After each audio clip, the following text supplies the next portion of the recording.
Cientos de jóvenes recorrieron el bosquecillo de Purapura de más de 22 hectáreas para recoger la basura acumulada entre miles de árboles que representan los pulmones de la ciudad de La Paz. Oh, me gustan las plantitas, todo con eucaliptos hemos plantado varias partes, aquí arriba en la Purapura. De ahí ahora como está limpiando, está bien está eso. Como están haciendo, así tiene que continuar siempre, todo, con las policías, todo tiene que seguir continuando. En mi pueblo hay árboles, hay por ejemplo Río Grande, en Ayamara, Javera,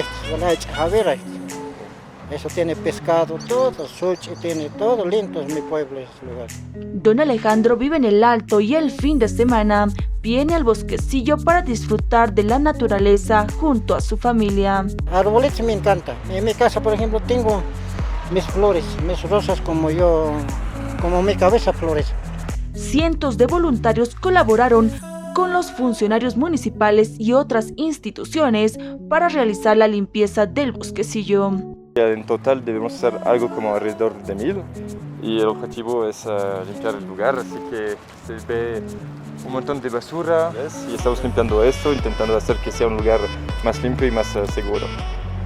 La guardaparque Angélica Goyochea aseguró que el apoyo de los jóvenes voluntarios fue vital para encarar la campaña de limpieza. Bueno, el mensaje más que todo es tratar de cuidar nuestras áreas protegidas porque son pocas y están casi por desaparecer por el crecimiento de la mancha urbana. En el caso de limpiezas, no dejar ningún residuo sólido, ¿no? Porque dejar un mínimo residuo afecta tanto a fauna como flora de las áreas. Los voluntarios aseguraron que la limpieza del bosquecillo fue una selección para cuidar la naturaleza. En conclusión, nosotros hemos visto que hemos limpiado mucho y hemos creado conciencia nosotros mismos para ya no poder nosotros ensuciar con nuestras basuras. En nuestro diario vivir de hoy en adelante va a ser muy diferente como voluntarios.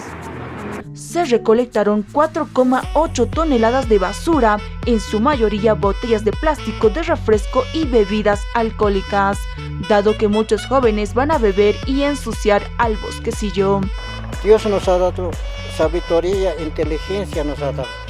Entonces tenemos que estudiar, no, como te puede ser, no tomar, sino que estudiar para hacer todo bienestar, ¿no? Esa es mi opinión.